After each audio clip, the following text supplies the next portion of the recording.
Okay, everybody, it is Warrior of the Crystal era. Just as JP exits from that hell, Global is about to start it. And yeah, that's the best intro I could think of. Hi, all right, let's talk about the Warriors of Crystals. I'm going to give some advice about what I think about the Warrior of Crystals, both reasonable and unreasonable advice, I guess, to some people, because there's different people out there who are going to watch this video and have different takeaways. I'm just going to try and give some good, what I think is important about the Warrior of Crystals. But I'm also going to tell you right now that I am thinking that what I'm going to basically do is every time a Warrior of Crystal comes out, I'm going to make a little video just about how they are holding up on the JP side. Because each of the Warrior of Crystals, we get some flux in terms of what is good and what is not good. And obviously new units and new vision cards take the equation and changes it a little bit. But we have some new Warriors of Crystals, and the end of December has been a bit of a turning point, so let's talk about each of the Warriors of Crystal, where they are currently, and then I'll talk a little bit about Jeume, and I'll show an example of Jeume as well, so it's lots of value in this video. So first of all, the Warriors of Crystal. As you can see, we now have all 5 on the JP side, and while Astoria is a brand new one and is still kind of being parsed out about what his strengths and what his weaknesses, what teams are good against him and what teams are not good against him, I can tell you right now that JP has pretty good knowledge about how good all 5 of these characters are currently doing at the moment.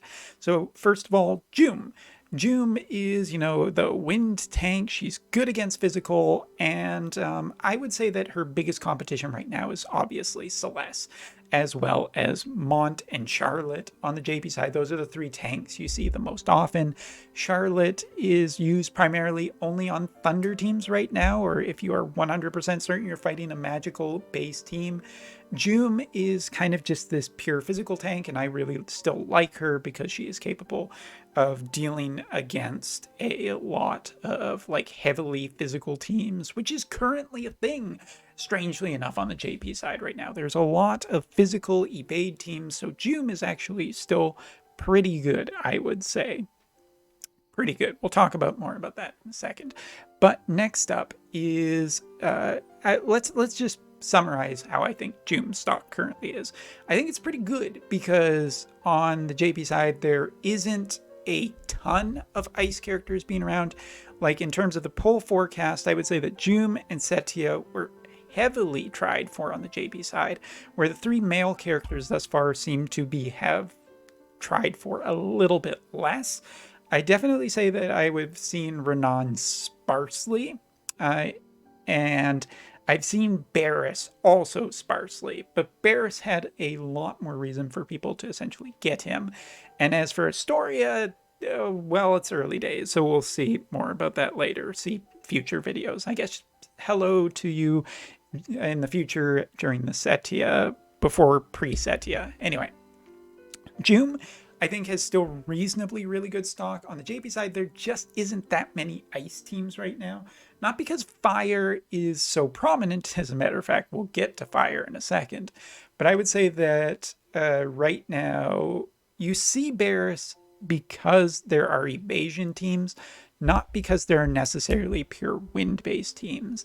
I see Jeume a fair bit, but not as much as I would say. So I'd say her stock is still pretty high, but not the highest. Next up, Setia. And this is one of those tragic tales of a character I really love who has definitely fallen in terms of stock because water is the best it's ever been, and its stock is soaring through the roof right now. Buy water stock. But no, seriously, in all honesty, I would say that Setia has been hit the hardest in the last month out of all of the Warriors of the Crystal. While she is still really strong and a capable damage dealer, I would say that she has just lost a lot because of how prominent water has been boosted, and mainly because of Celeste. I know, Globalers, there are people out there who don't believe in the Church of Celeste, and, well, you're right some of the times. But Setia, I think, has dropped in stock, but she's still an absolutely awesome character, so I still recommend her for that. And I still think she is very strong, and fire is still very strong when you're not facing a water team. Next, Renan. Renan is a bit of a wild card right now on the JP side. I think he's performed pretty well when I've seen him, but he wasn't around during the tournament, so I didn't get as much high-level data as I would like. I don't see him used too much on the JP side because light evasion is just meta right now, and Renan doesn't really counter that too terribly well. And with global, I mean, it's really that Ibarra thing. If he works well with Ibarra, then he's going to be super great. Easy recommendation. But on the JP side right now, I'd say that his stock is pretty low. Next up, Barris. Barris is a character that does have a sure hit ability in the same way as Storia does. And I would say that he is incredibly high stock in terms of value right now, but there isn't too terribly much data. And the main reason is because I don't think a lot of people pulled him. People were waiting for Warrior Crystal number 5. The light evasion thing was a thing, but it hasn't been as annoying as it was now.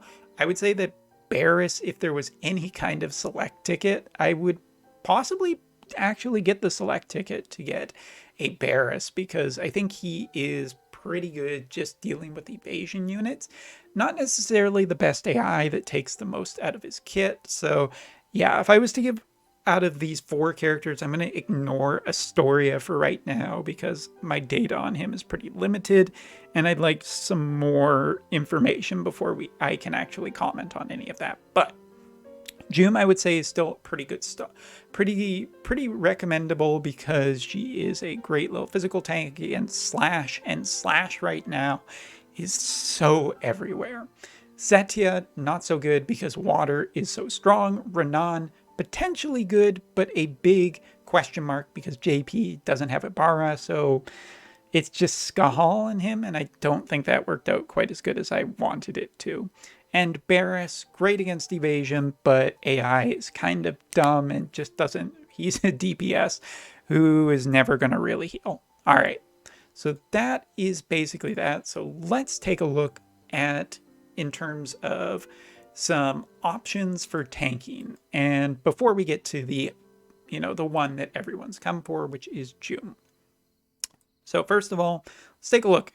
Charlotte is not really a great example of a tank that you would potentially use instead of Jeume. If Charlotte is kind of the best physical tank, if Charlotte, I'm getting my thoughts confused. If Charlotte is the best magical tank that can also potentially be built for really good against physical, well, Jeume is a better physical tank when she's just purely built for physical. So that's kind of the difference. You can see right now being run on a team like this with an upgraded TMR that you can get really nice stats here. She's very good against other magic users and everything like that, but that's primarily where Charlotte is really good for the most part. You take a look at, for instance, Flame, which has a really good unit. And yes, there's the Ifrit thing on here. Don't worry so much about it. Mont ends up being very strong as well, and a very good physical tank. And one of the things that we know is really good about Mont as a physical tank, well, he has good resistances, and he has a Berserk status effect. And Berserk status effect is really nice. You can see here, we end up with really good stats. Now, swapping over to the one that I know people are tired of me talking about, but is a totally relevant thing. I just want to show off my most current build of Celeste. Now, this is with a slightly enhanced TMR, and by slightly, I do mean it is, more enhanced, but it kind of gives you an idea for where Celeste is in terms of defensive capabilities. She's very comparable to Mont, and one of the reasons why you build this unit, I'll just explain again, why you build as a physical tank, is because her ability cancels out magic, so it's not as much of a concern. What you essentially want to run is, something like Ochu and everything like that, and you end up with resistances that look something like this. 30% thunder resistance, 28% resistance to fire, even a little bit of earth resistance, and all of this pre her limit burst, which also gives her a nice little bump to resistances. So if there was a character out there for sake of this review or advice video that I was going to say people need to compare against, it's basically Celeste, because Celeste is the next generation tank. She really does cover pretty much everything, and I would say that she is one of the nicest builds I've ever had to do, because it just feels really good when it is done. I really like this character a lot, as you can tell. Now let's switch over to Wind and take a look, because the Warriors of Crystals are heavy investments before we get too much further into it. You don't just plan to get the Warrior of Crystal because, the rates aren't as necessarily high as they can seem. If you want proof of that, go watch my Astoria polls and come back and chat with me. But yeah, Warrior of Crystals, you basically have to plan in going with the idea that you're going to pity them if you're really going to try and get them, because otherwise it feels really bad to fail on these banners. And it's not just that initial investment. It's basically you kind of have to plan for 40k lapis for that. The resources to actually build the units after, because their shards will only appear in the shop for 1 week. You do have a hard shard farm that is available permanently once you have the character, but you only have 1 week to get the extra shards, and outside of 99, slow builds are not necessarily awful, but you really, really, really, really need to push these characters. And you need to plan on getting their vision cards. Take, for instance, Jeume right now, who we're talking about. I really 100% recommend that you get this vision card, not only because it has an Esper that is tailor fit to make Jeume really good, not just because the Esper is really good, but because this vision card is also really good, and it sums up, or it shores up a lot of the things that makes Jeume weak and makes her really good. But as you can see, stat-wise, comparable to other physical-based tanks such as Mont, she is pretty good with, the HP is really close, the attack is really close there. Jeume gets an advantage to the attack, but not so much there. A little bit lower defense on the current build that I have, but as you can see, speed is a huge advantage here, which is pretty nice. Getting into resistances, well, I mean, I've talked about this in the review, but you can kind of see where the build is currently. And we have just a lot of positive resistances here, minus Ice Strike, which might be a thing. But Ice Magic is always going to be her weakness, because she is primarily a tank who is built for physical, not for magical. And in terms of the equipment, yes, you could verge a little bit more towards making her magic, but she's not going to be as good as Celeste, and she's not going to be as Charlotte. So what you're really looking for out of this unit is kind of maxing on screwing over Slash, because that's essentially where she is really good. For getting her into EX, you have an upgrade to her support skill, which gives her extra defense, extra slash resistance, extra pierce resistance. She can effectively shut down Oberyn or most slash-based units, and that makes her really good, because Ice is, outside of Ice Magic, which Frivia is definitely a concern, there's a lot of intricacies to whether or not I recommend Jeume. You're not always going to be fighting Ice, so that's not a problem. You are going to potentially have to really invest to get her, and is that just better than Celeste? Honestly, I don't think so. If I was to give from where I am currently on the JP side, I like Celeste way better than I like Jeume, because as you can see, for what was effectively supposed to be a magic tank, I have built a much better tank overall, and she was at least a little cheaper to pull in terms of max amount of lapis to pity her, as opposed to a Warrior of Crystal, not including paid lapis. So yeah, Jeume is a character that I really like. I think she still has a place on the JP side, but it really is a question whether you want Celeste or not, because I am a full believer in Celeste over Jeume in terms of just a tank that is generally good everywhere. And yes, for people who say, well, Umbra, I can bring my Thunder units. Yes, well, if you're bringing your entire Thunder units to counter one unit, then maybe if I just put an Oberyn behind her, maybe I'm better off overall and more likely to win. Don't know. Status effects are a thing, and there's always a little bit of variability. But 30% Thunder resistance speaks for itself on a water-based unit. So, do I recommend Jeume? Yes, she will be useful into the future. Do I recommend her over Celeste?